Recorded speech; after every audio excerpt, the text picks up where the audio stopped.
খুবই সহজভাবে এবং খুব চটজলদি কিভাবে বানানো যায় এবং বাচ্চা থেকে বড় সবারই পছন্দের এই কেক রেসিপিটি আমি কিভাবে বানাই দেখতে থাকুন।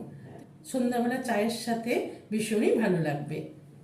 হ্যালো ফ্রেন্ডস, মাদার কুক চ্যানেলে সবাইকে স্বাগত। আজকে আমি আপনাদের সাথে শেয়ার করব কেক রেসিপি। তো আমি এখানে এই সুজির কেক বানাবার জন্য এখানে মেজারিং কাপে ভর্তি ভর্তি 1 কাপ সুজি নিয়ে নিয়েছি। যে কোনো দানার সুজি নিতে পারেন, মোটা সরু যে কোনো দানার সুজি নিয়ে নিলেই হবে।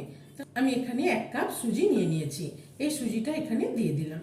1 কাপ সুজির জন্য এখানে আমি নিয়েছি 3/4 কাপ। দেখুন, 1 কাপের থেকে একটু কম 3/4 কাপ চিনি নিয়ে নিয়েছি। এই চিনিটা দিয়ে দিলাম। আর দেখুন, এখানে আমি লিকুইড দুধ নিয়ে নিয়েছি, ফুটিয়ে জাল করে ঠান্ডা করে রেখেছি। নর্মাল দুধ নিয়ে নিয়েছি, এখানে ওই মেজারিং কাপেরই 1 কাপ। দুধটা আমি এখানে পুরোটা দেব না, অল্প একটু দেব, দিয়ে সুজি চিনিটা ভিজিয়ে রাখবো। দেখুন, এখানে আমি হাফ মতন দুধ দিয়ে দিলাম, দিয়ে একটু ভালো করে সুজি চিনিটা মিশিয়ে নেব। হাফ দিয়েছি, কিন্তু এখানে আরো আমি দিয়ে দিলাম।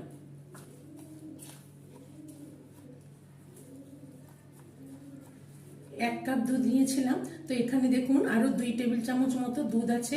বাকি পুরো দুধটা দিয়ে আমি সুজি চিনিটা ভিজিয়ে নিলাম।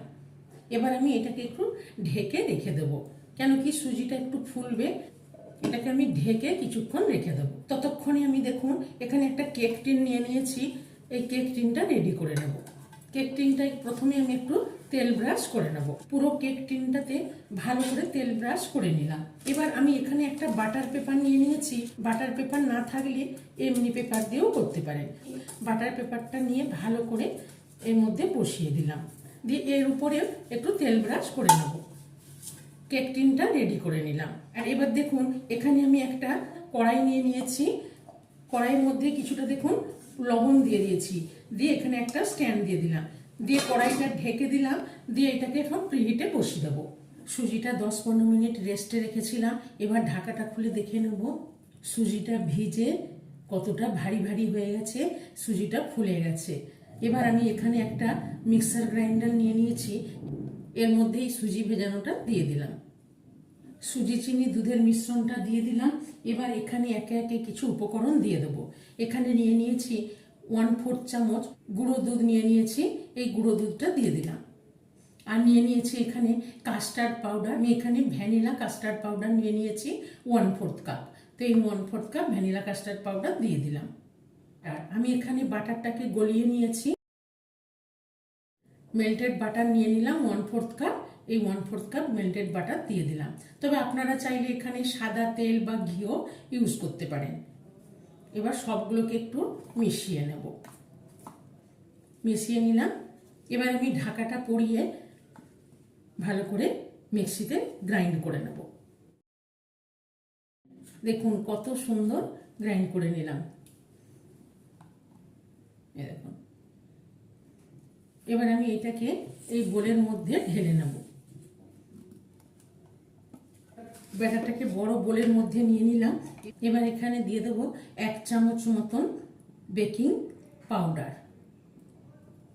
1/4 চামচ বেকিং সোডা, আর অল্প একটু ভ্যানিলা এসেন্স, হাফ চামচ মতো ভ্যানিলা এসেন্স। কেন কি যেহেতু আমি ভ্যানিলা কাস্টার্ড পাউডার দিয়েছি, সেই জন্য অল্প একটু ভ্যানিলা এসেন্স দিয়ে দিলাম। দিয়ে এবার ভালো করে সবগুলোকে মিশিয়ে নেব।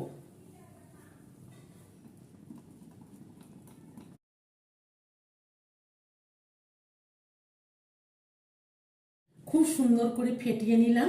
এবার আমি কেক টিনের মধ্যে নিয়ে নেব।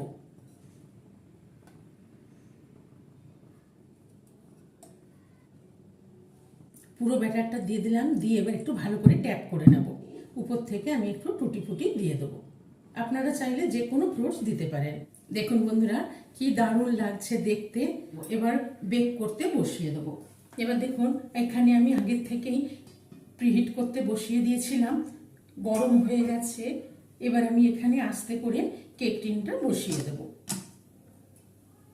দিয়ে ঢেকে দেবো। 40 থেকে 45 মিনিট বেক করে নেব। তো গ্যাসের ফ্লেমটা প্রথমে আমি 5 মিনিট হাই করে দেব, তারপর গ্যাসের ফ্লেমটা লো করে 40 মিনিট বেক করে নেব। আমি 45 মিনিট মতন বেক করে নিলাম। এবার ঢাকাটা খুলে দেখে নেব। দেখুন কেকটা কত সুন্দর বেক হয়েছে, চারিদিকে কি সুন্দর কেকের কালার এসে গেছে। কাঠি দিয়ে দেখে নেব কেকটা ঠিক মতন বেক হয়েছে কিনা। দেখুন খুব সুন্দর কেকটা বেক হয়ে গেছে, কাঠির গায়ে কিন্তু কিছুই লাগেনি। এবার আমি গ্যাসের ফ্লেমটা অফ করে রেখে এই অবস্থাতেই ঢেকে রেখে দেব ঠান্ডা হওয়া পর্যন্ত। দেখুন বন্ধুরা, কেকটাকে নামিয়ে নিয়েছি ঠান্ডা করে।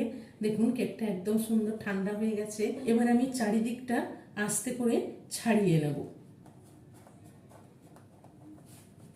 ঘুরিয়ে ঘুরিয়ে আস্তে করে চারিদিকটা ছাড়িয়ে নেব। চারিদিকটা আস্তে করে ছাড়িয়ে নিলাম। এবার একটা উপর থেকে প্লেট দিয়ে উল্টো করে নেব। উল্টো করে নিলাম। এবার আস্তে করে ট্যাপ করে নেব। দেখুন কত সুন্দরভাবে কত সহজে ছেড়ে চলে আসছে কেকটা। এবার আস্তে করে বাটার পেপারটা উপর থেকে তুলে নেব।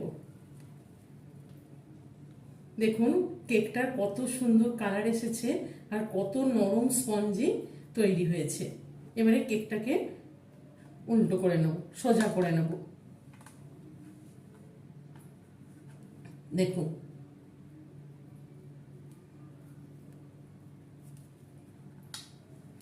দেখুন বন্ধুরা, কত সুন্দর কেক তৈরি হয়ে গেছে। এবারে আস্তে করে কেকটাকে আমি কেটে নেব, পিস পিস করে কেটে নেব।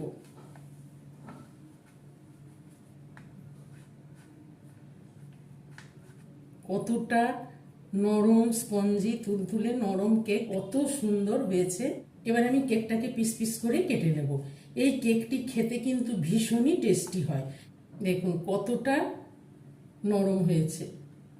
তবে এই কেক রেসিপিটি একবার বাড়িতে অবশ্যই এইভাবে ট্রাই করুন, এটি খেতে ভীষণই সুস্বাদু হয়। আর এই কেক রেসিপিটি ভালো লাগলে মাদার কুক চ্যানেলটিকে লাইক, শেয়ার এবং সাবস্ক্রাইব করার অনুরোধ রইল।